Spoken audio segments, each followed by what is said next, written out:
आप सभी साथियों को जय हिंद, जय जय श्री राम। आज का जो वीडियो है बहुत ही खास है। आप सभी का स्वागत है सबसे पहले हमारे अपने यूट्यूब चैनल प्रवाल एमपी में। आज हम जो है आपके सामने श्री राम मंदिर से जुड़ी संपूर्ण जानकारी लेकर आए, यानी कि एक ही वीडियो में आपको जो है श्री राम मंदिर से संबंधित संपूर्ण जानकारी आपको मिल जाएगी। आपको कहीं और भागने की जरूरत नहीं है, जो आपके आगामी परीक्षाओं के लिए बहुत ही इम्पोर्टेंट है, क्योंकि ये राम मंदिर जो है ये एक राष्ट्रीय महत्व स्मारक स्थापित हुआ है, जिसके चलते 22 जनवरी 2024 को संपूर्ण भारत में सार्वजनिक अवकाश भी घोषित किया गया है। तो आप अनुमान लगा सकते हैं कितना राष्ट्रीय महत्व का विषय है ये राम मंदिर। तो हम सभी लोग जानते हैं इसके बारे में राष्ट्रीय फैक्ट। तो बिना किसी देर के आपके सामने स्वागत है आप सभी का।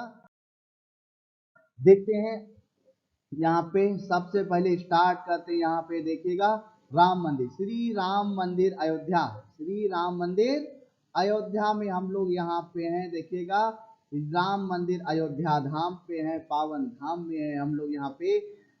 देखिएगा गर्भगृह में श्री राम लला का बाल रूप विराजित किया गया है। सबसे पहले बात ध्यान रखिएगा, गर्भगृह में श्री राम लला का बाल रूप जो है विराजमान किया गया। मंदिर का भूमि पूजन 5 अगस्त 2020। ध्यान रखिएगा, मंदिर का भूमि पूजन 5 अगस्त 2020। राम लला का प्राण प्रतिष्ठा कार्यक्रम 22 जनवरी 2024 को संपन्न हुआ है। बहुत ही ध्यान से सुनिएगा। मुख्य मंदिर की विशेषताएं ध्यान सुन लेते हैं। कुल क्षेत्रफल 2.7 एकड़ है। कुल निर्मित क्षेत्र है 57,400 वर्ग फीट है। मंदिर की कुल लंबाई 380 फीट ईस्ट से वेस्ट। ध्यान रखिएगा, मंदिर की कुल चौड़ाई 250 फीट है। शिखर सहित कुल ऊंचाई कितनी है मंदिर की? 161 फीट। मंजिलों की संख्या कितनी है? 3 मंजिल है। प्रत्येक मंजिल की ऊंचाई कितनी हो जाती है आपकी? 20 फुट है। मंदिर के भूतल में स्तंभ कितने हैं? 166 स्तंभ आपके लगाए गए हैं मंदिर के भूतल में।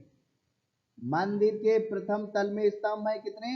136 स्तंभ है।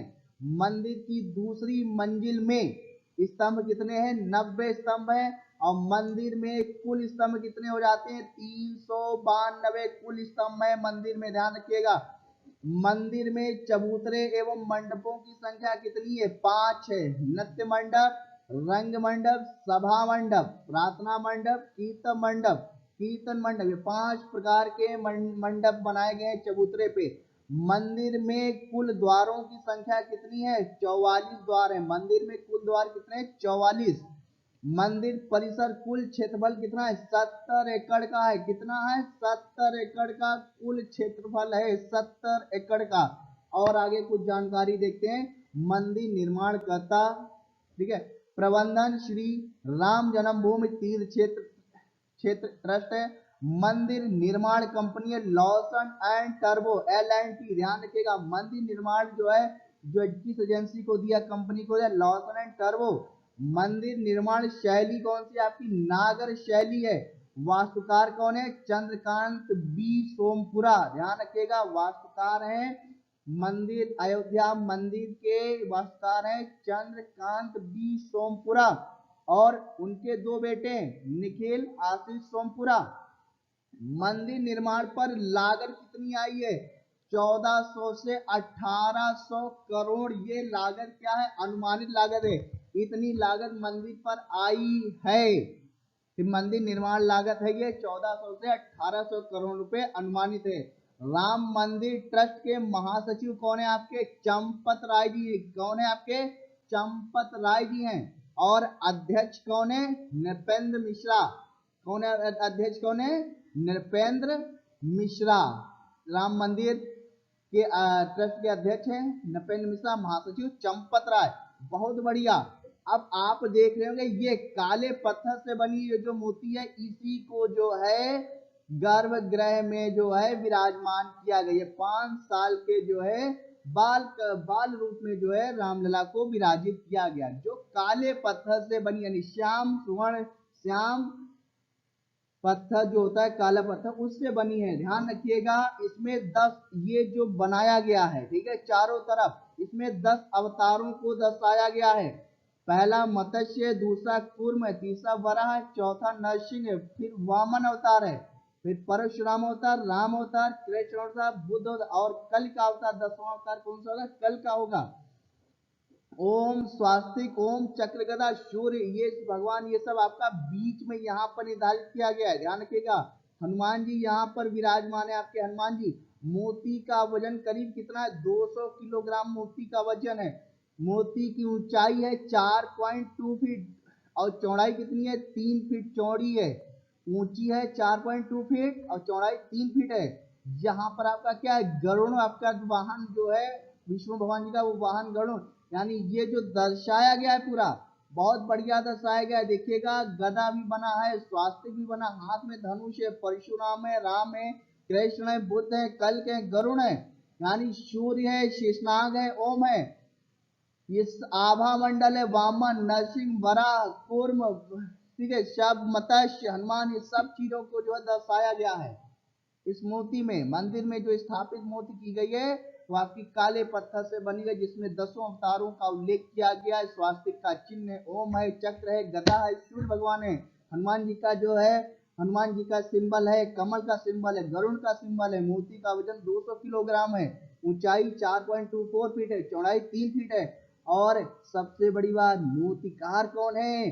अरुण योगीराज, जो मैसूर के निवासी हैं, और साथ में गणेश भट्ट और सत्यनारायण पैंगे, ये लोग क्या है? मूर्तिकार हैं। अगला जो है बढ़ते हैं यहाँ पे, देखते हैं यहाँ पे श्री राम मंदिर की विशेषताएं। बहुत बढ़िया प्रश्न है, देखिएगा आपके आने वाले जो है एग्जाम में पूछा जा सकता है, 100% पूछा ही जाएगा। तो राम मंदिर की विशेषताएं देखते हैं। घंटा अष्टधातु सोना चांदी तांबा जस्ता सीसा टीन लोहा पारा से निर्मित है। कौन सी? घंटा। घंटे का वजन 2100 किलोग्राम है। घंटे की आवाज 15 किलोमीटर दूर तक सुनाई देगी। मूर्तियां निर्माण है 6 करोड़ वर्ष पुरानी शालिग्राम शिलाओं से बनी। गंडक नदी नेपाल से लाई गई थी ये, ठीक है, ध्यान रखिएगा, बहुत बढ़िया चीज है। 25,000 क्षमता वाले एक दर्शनार्थी सुविधा केंद्र, पिलग्रिम फैसिलिटी सेंटर का निर्माण, रैंप, स्नानागार, शौचालय, वॉश बेसिन, ओपन टैप आदि की सभी सुविधाओं से सुसज्जित है। मंदिर में प्रयुक्त निर्माण सामग्री देखिएगा, स्टील के बिना उच्च ग्रेड रोल्ड कॉम्पैक्ट कंक्रीट का इस्तेमाल किया गया, गुलाबी बलुआ पत्थर का इस्तेमाल किया गया, ग्रेनाइट पत्थर का इस्तेमाल है, शालिग्राम शिला है का इस्तेमाल किया गया, तांबे की प्लेटों का इस्तेमाल किया गया, सोना और अष्टधातु का उपयोग किया गया है, सागौन की लकड़ी का इस्तेमाल किया गया है। मंदिर निर्माण करता परियोजना प्रबंधन कंपनी कौन सी है? Tata consulting engineers limited, TCEL है। डिजाइन सलाहकार है IIT Chennai, IIT Bombay, IIT Guwahati, CBRI Roorkee, SBNIT सूरत, NGRI हैदराबाद। ये मंदिर निर्माणकर्ताओं में जो सहयोग किया है इन्होंने। राम मंदिर की विशेषताओं में और देखते हैं, परद यानी परिकोटा, लंबाई कितना है? 732 मीटर, चौड़ाई 14 फीट। इसके चारों कोनों पर सूर्यदेव, मां भगवती, भगवान गणेश और भगवान शिव को समर्पित 4 मंदिरों का निर्माण होगा। मुख्य प्रवेश द्वार सिंह द्वार 32 सीढ़ियों से निर्मित है, ध्यान रखिएगा। मुख्य जो प्रवेश द्वार है जिसको सिंह द्वार क्या है, उसमें 32 सीढ़ियां हैं। उत्तरी दिशा में देवी अन्नपूर्णा का मंदिर होगा। दक्षिणी दिशा में भगवान हनुमान का मंदिर होगा। मंदिर परिसर में पवित्र कुंड सीता कुंड भी बनाया गया है। मंदिर परिसर के भीतर अन्य मंदिर हैं, जैसे कि महर्षि वाल्मीकि, महर्षि वशिष्ठ, महर्षि विश्वामित्र, महर्षि अगस्त, राजा निषाद, माता शबरी और देवी अहिल्या के मंदिर होंगे। राम मंदिर को उपहार स्वरूप क्या क्या मिला देखिएगा, ताला मिला जो 400 किलोग्राम का ताला है, और चाबी कितनी उसकी? 30 किलोग्राम की चाबी है। इसका निर्माण कहाँ से किया गया है? तो इसको बनाया है सत्य प्रकाश शर्मा व रुक्मणी शर्मा अलीगढ़ के निवासियों ने। ध्यान रखिए, ताला कहां से आया? अलीगढ़ से आया। 400 किलोग्राम, चाबी 30 किलोग्राम। सत्यप्रकाश शर्मा व रुक्मणी शर्मा। अब मंदिर घंटा निर्मित किया है जलेसर एटा की फार्म सावित्री ट्रेडर्स ने। किसने किया है? मंदिर का जो घंटा है वो एटा से आया है, ठीक है, निर्मित जलेसर एटा की फार्म सावित्री ट्रेडर्स के द्वारा। बहुत ही बढ़िया बढ़िया फैक्ट है, अमेजिंग फैक्ट है, आप लोग बने रहेगा। और आगे देखते हैं यहाँ पे पूरा इतिहास देखते हैं, कालक्रम देखते हैं, कब से क्या हुआ है अब तक का। तो देखिएगा 1528 में बाबर के सेनापति मीर बाकी ने बाबरी मस्जिद बनाई। 1855 पहला सांप्रदायिक दंगा हुआ। 1858 बाबरी मस्जिद में हवन निहंग सिखों ने किया। 1859 अंग्रेजों ने विवादित भूमि पर दीवार बनाई। 1885 पहली बार मंदिर विवाद कोर्ट पहुंचा। रघुवीर दास निर्मोही अखाड़ा की याचिका कोर्ट ने खारिज की। 1934 अयोध्या में दंगे हुए। 1936 अयोध्या को लेकर आपसी विवाद शिया सुन्नी हक हुआ। 1946 विवादित स्थल को लेकर प्रदर्शन किया गया। 1949 में राम मूर्ति मिलने का दावा किया गया। 1950 में 2 केस फैजाबाद कोर्ट में दाखिल, पूजा की आज्ञा मांगी गई। 1959 में निर्मोही अखाड़े ने तीसरा केस फाइल किया, बाबरी पर जमीन का अधिकार मांगा। 1961 में मुस्लिम सुन्नी पक्ष ने केस फाइल किया, बाबरी पर हक मांगा, मूर्ति हटाने की अर्जी मांगी। ध्यान रखिए 1961 में मुस्लिम सुन्नी पक्ष ने केस फाइल किया था। उससे पहले हमारे हिंदू भाइयों ने अधिकार के लिए केस फाइल किया, यानी मांगा कि ये हमारा है।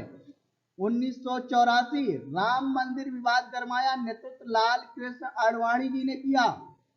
1986 राजीव गांधी सरकार के आदेश पर मंदिर के अंदर का गेट क्या किया गया? ताला खोला गया। ध्यान रखिएगा। 1989 पीएम राजीव गांधी ने वीएचपी को शिलान्यास की अनुमति दी। वीएचपी यानी विश्व हिंदू परिषद को शिलान्यास की अनुमति दी। 1989 पहली बार केस इलाहाबाद हाईकोर्ट पहुंचा। 1990 लाल कृष्ण आडवाणी ने सोमनाथ से अयोध्या रथ यात्रा की। 1992 6 दिसंबर को बाबरी मस्जिद गिराई गई, यानी कि 6 दिसंबर 1992 को कार्य सेवा हुई, जिसमें मुलायम सिंह यादव ने सैकड़ों निहत्थे कार सेवकों पर अपार गोलीबारी कर दी, जिसमें कई कार सेवकों की हत्या हुई, कई कार सेवक हमारे शहीद हो गए। लेकिन मुल्ला मुलायम ने कोई कसर नहीं छोड़ी, हिंदुओं को बर्बाद करने के लिए उन्होंने नियत थे, राम भक्तों पर गोलियां चलवा दी। नतीजा आप देख रहे होंगे मुल्ला मुलायम जी आज कहाँ हैं। तो ज्यादा टिप्पणी हम नहीं करेंगे, हम लोग परीक्षा की दृष्टि से पढ़ रहे हैं, तो वो देखते हैं यहाँ पे। चलिए आगे बढ़ते हैं। यहाँ पे 1992 16 दिसंबर जस्टिस MS लिब्राहन आयोग बना।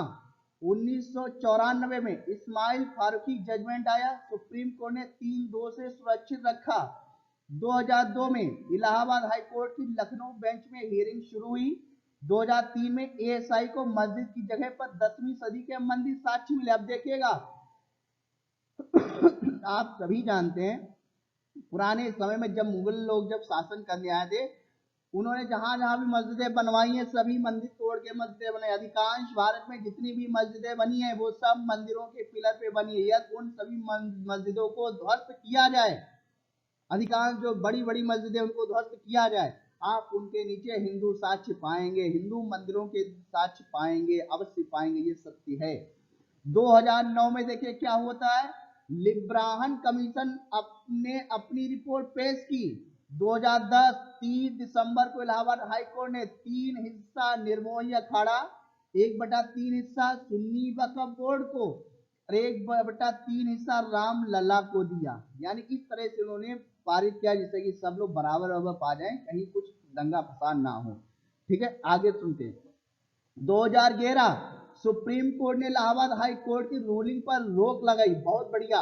2018 सुप्रीम कोर्ट ने अपना फैसला दिया, जग जाहिर नहीं किया, ठीक है, यानी फैसला दिया। अब कौन सा सुप्रीम कोर्ट का जजमेंट 2019 में आया था, ध्यान रखिए कब आया था, 2019 में आया था। चीफ जस्टिस गोगोई ने 2019 में 5 जजों की बेंच बनाई और पुराने 2018 वाले फैसले को खारिज कर दिया। ध्यान रखिए, आप बहुत बढ़िया काम किया। 9 नवंबर 2019 में सुप्रीम कोर्ट ने हिंदू पक्ष के हित में फैसला सुनाया और राम मंदिर को एक ट्रस्ट के जरिए बनवाने का आदेश दिया। सुन्नी वक्फ बोर्ड को 5 एकड़ जमीन दी अयोध्या में अलग जगह मस्जिद बनाने के लिए। ध्यान रखिएगा, पूरा विवाद समाप्त किया गया। जो विवादित स्थल था अयोध्या का वो हिंदू पक्ष को दे दिया गया 9 नवंबर 2019 को। और सुन्नी वक्फ बोर्ड यानी जो मुस्लिम वक्फ बोर्ड था सुन्नी का, उसको 5 एकड़ जमीन अयोध्या में अलग मस्जिद बनाने के लिए दे दी गई। फरवरी 2020 राम जन्मभूमि तीर्थ क्षेत्र स्थापित किया गया। 5 अगस्त 2020 को राम मंदिर भूमि पूजन हुआ और 5 जनवरी 2024 को रामलला का प्राण प्रतिष्ठा कार्यक्रम हुआ। जो हम सभी सौभाग्यशाली हैं, हम सभी जो वर्तमान पीढ़ी बहुत ही सौभाग्यशाली है जो अपनी आंखों से इस दृश्य को देख पाई है। हमारे जो पूर्वज थे वो इस दृश्य को नहीं देख पाए, इसी आस में बैठे रहे कि राम मंदिर बनेगा बनेगा बनेगा, लेकिन हम लोग बहुत ही सौभाग्यशाली जो इस दृश्य को अपनी आंखों से देख पा रहे हैं। और आगे पढ़ते हैं साथ में राम जी की वंशावली के बारे में जानते हैं। ब्रह्मा जी से, मरीच से, कश्यप से, विश्वान से, मनु भगवान सूर्य के पुत्र होने के कारण यह वंश सूर्यवंशी कहलाया। ध्यान रखिए, सूर्यवंशी क्यों कहलाया, क्योंकि विश्वान के बाद जो मनु आए थे, मनु थे और मन सूर्य के पुत्र थे, इसके कारण सूर्यवंशी कहलाया। मन के बाद हरिश्चंद्र के बाद इक्ष्वाक वंश आया, फिर कुची से, विकुच से, बाण से, अनरण, प्रथु से, त्रिशंकु, धुंधुमार से, युव, नाश से, मानधाता से, सुषंद से, प्रसेनजित और ध्रुवचंद से, भरत से, असित से, सगर से, असमंजस से, अंशुमान से, दिलीप से, भगीरथ से, ककुत से। रघुवंश कहां से कहलाया वो ध्यान सुनिएगा, रघु से, राजा रघु से जो है, राजा रघु से यह वंश रघुवंश कहलाया। प्रवद्र से, शंकर से, सुदर्शन से, अग्निवर्ण से, शीघ्रक से, मरु से, प्रशुश्रुक से, अम्बरीश से, नाहोश से, ययाद से, नाभाग से, अज से, दशरथ से।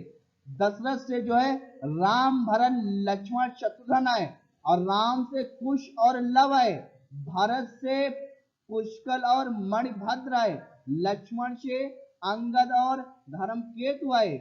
शत्रुघ्न से सुबाहु और भद्रसेन आए। बहुत बढ़िया ये राम वंशावली। और आगे देखते हैं राम से संबंधित प्रमुख तथ्य और देखते हैं, यहाँ पे कुल देखते हैं, इक्ष्वाक, रघुकुल और सूर्यवंशी कुलगुरु हैं ये। इनके महर्षि वशिष्ठ थे। दशरथ नेम यानी कौशल के राजा थे। कौशल की राजधानी अयोध्या थी। राजा दशरथ श्री राम के पिता थे। राजा दशरथ की 3 रानियां थी। रानियों में कौशल्या, सुमित्रा और कैकेयी थे। दशरथ के 4 पुत्र थे। राम बड़े थे, लक्ष्मण, भरत, शत्रुघ्न, ये 4 पुत्र थे। राम कौशल्या के पुत्र थे। राम विष्णु का 7वां अवतार है, ये जैसा कि यहाँ पे वर्णित भी है। देखिए 7वें नंबर पे राम है। राम के गुरु महर्षि वशिष्ठ हैं।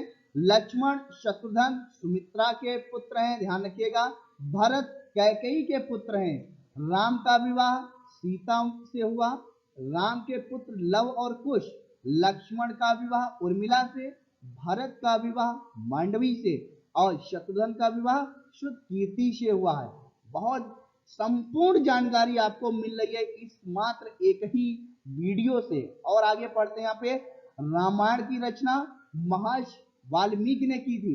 रामायण में 7 कांड हैं, 645 सर्ग हैं, 24,000 प्लस क्या है श्लोक हैं, ध्यान रखिएगा।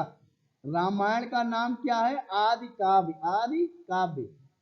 और रामचरित मानस की रचना किसने किया था, तुलसीदास जी ने किया, गोस्वामी तुलसीदास जी ने किया था। उम्मीद है कि आप सभी को इस वीडियो से प्रभु अयोध्या में स्थापित श्री राम मंदिर से की संपूर्ण जानकारी आपको इसी मात्र वीडियो से प्राप्त हो जाएगी। आप लोग इसको देखिए और अपने एग्जाम के लिए जो है प्रिपेयर कर लीजिएगा।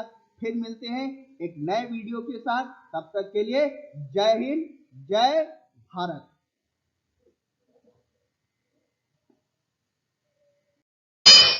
आप सभी को सादर नमस्कार, जय जय श्री राम। आज हम लोग जानते हैं जो अयोध्या में जो श्री राम जी का मंदिर निर्मित हुआ है वह किस शैली में निर्मित किया गया, उसकी स्थापत्य शैली क्या है और उसके बारे में जो है हम लोग आज बात करेंगे। तो आइए देखते हैं। सबसे पहले हम जानेंगे कि भारत में जो मंदिर निर्माण की जो शैलियाँ होती हैं कितनी होती हैं आपकी हैं, 3 प्रकार की होती है। कितनी तरह की होती हैं आपकी? 3 तरह की होती है, जिसमें आपका नागर शैली होता है, द्रविड़ शैली और बेशक शैली है। ठीक है, ध्यान रखिएगा। नागर शैली प्रमुख रूप से उत्तर भारत में मंदिर निर्माण शैली रही है। कहाँ पे?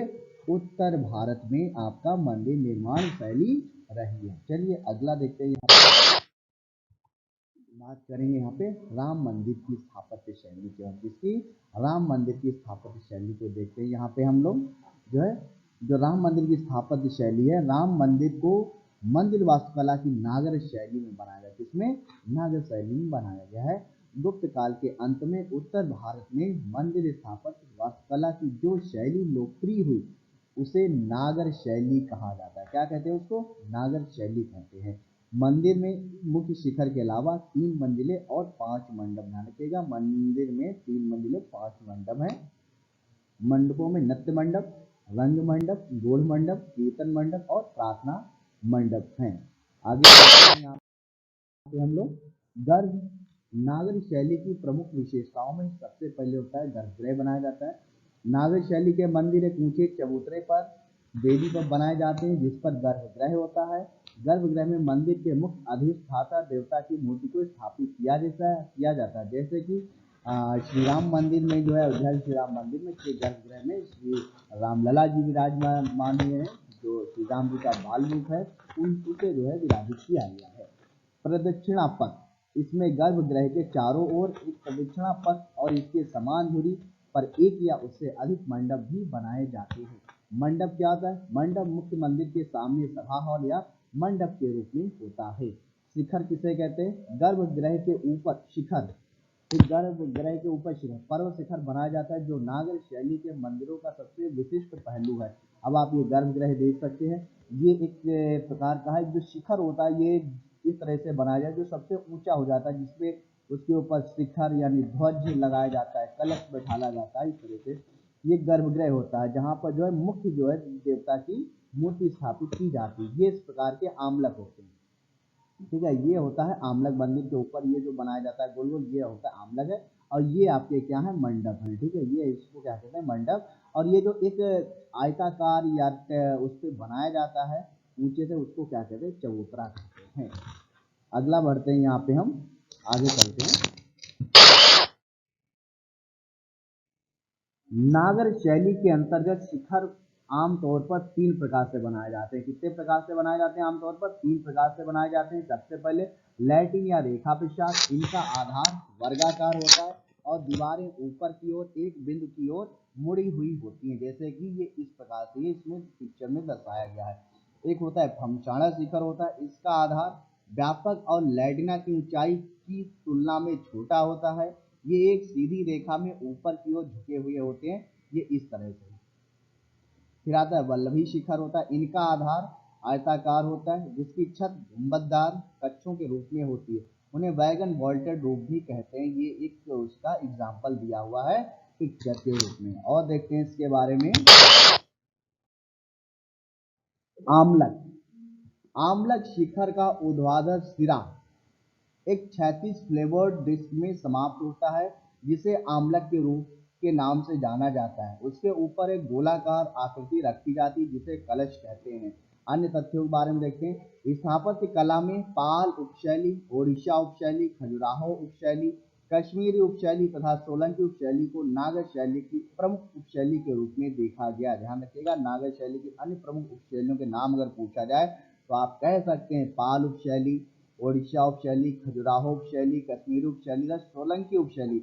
नागर शैली के प्रमुख मंदिरों की और जान लेते हैं। श्री राम मंदिर के अतिरिक्त तो देवगढ़ का दशावतार मंदिर जो आपका झांसी में स्थित है, घुमरा का शिव मंदिर, कंदरिया महादेव का मंदिर, मोढेरा का सूर्य मंदिर, लिंगराज मंदिर जो बहुत पूछा जाता है, भुवनेश्वर में मातरण का सूर्य मंदिर, नागर शैली के मंदिरों के ये क्या है आपके प्रमुख उदाहरण हैं। तो उम्मीद करता हूँ कि आप लोगों को ये वीडियो आपको समझ में आएगा कि जो है श्री राम मंदिर जो अयोध्या में निर्मित किया गया वो किस स्थापत्य शैली में निर्मित है।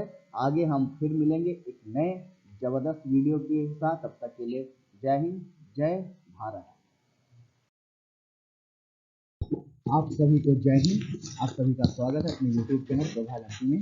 आज हम आपके लिए एक महत्वपूर्ण जानकारी लेकर आए कि श्री राम मंदिर के लिए किस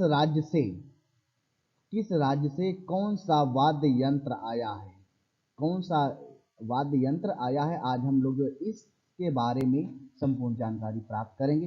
आइए देखते हैं यहाँ पे अब हम लोग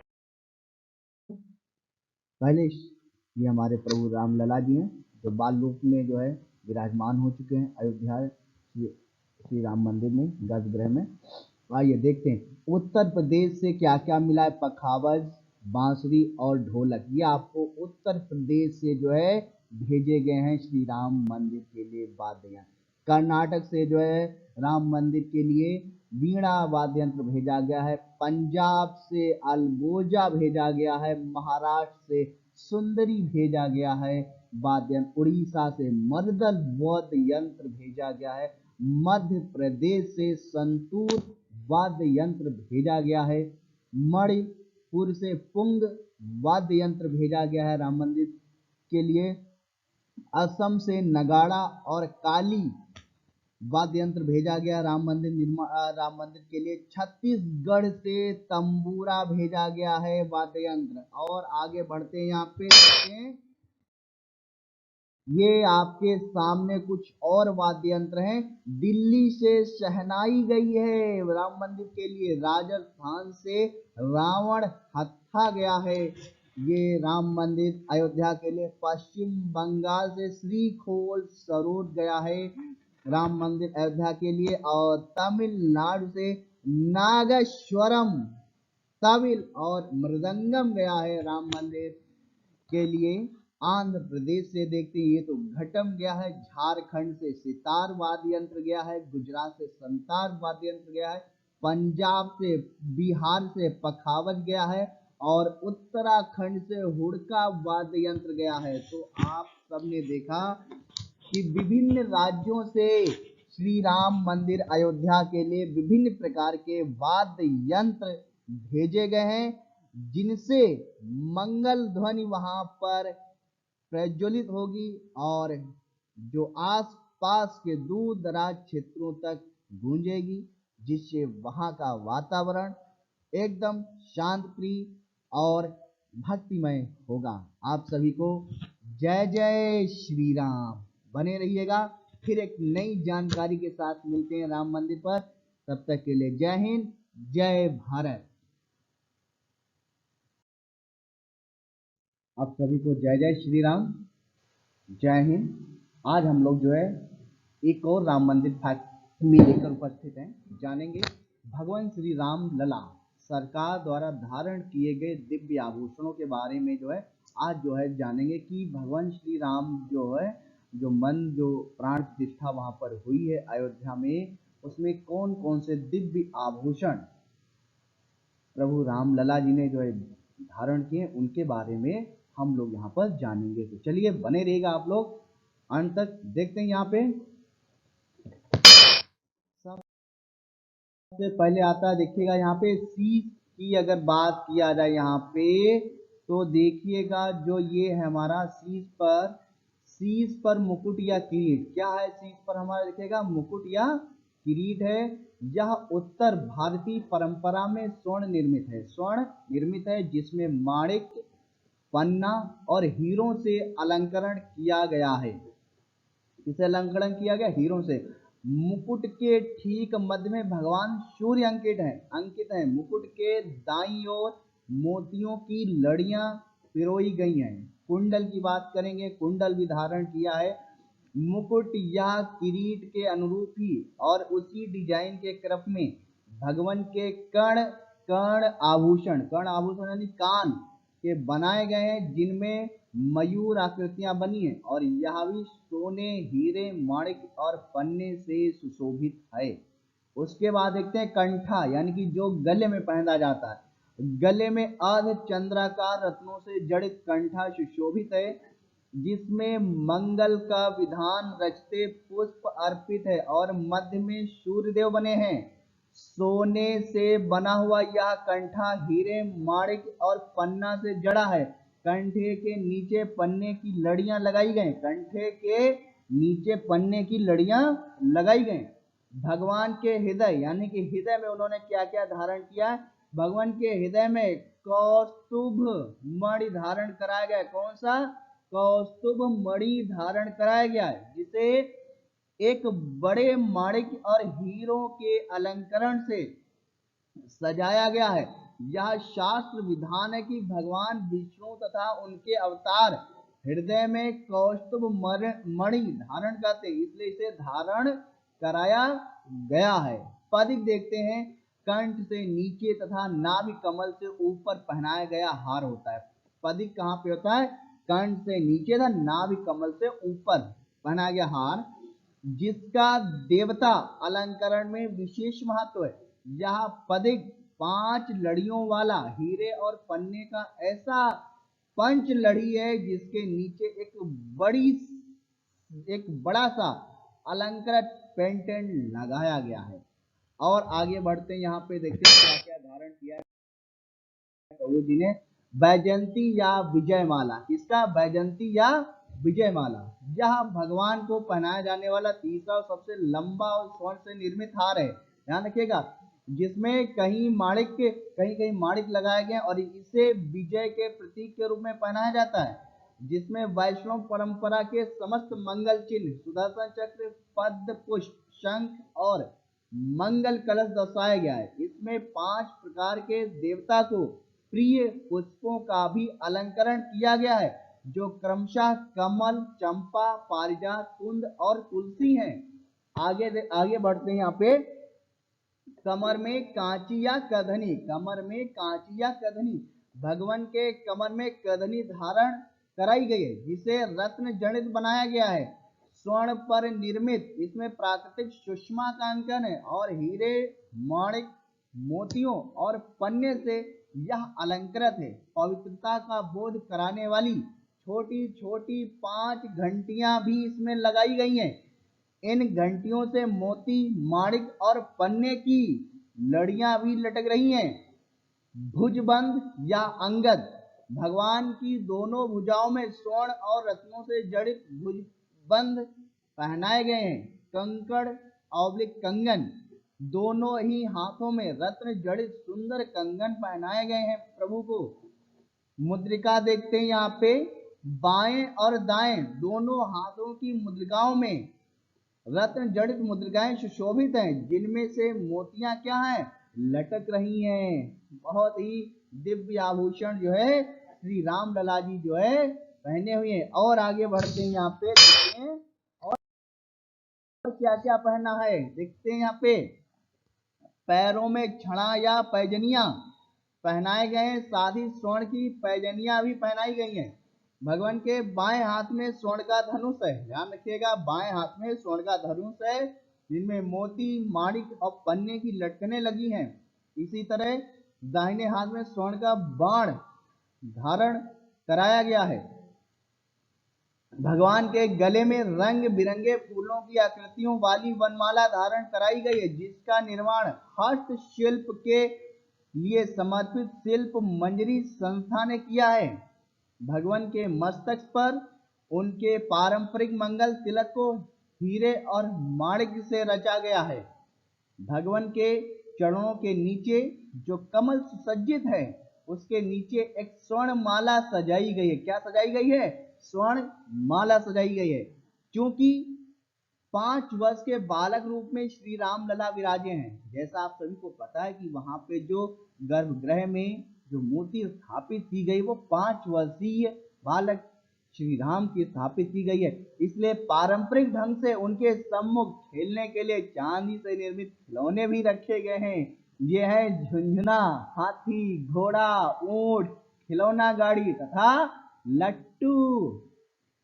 और भगवान के प्रभा मंडल के ऊपर स्वर्ण का छत्र लगा हुआ है।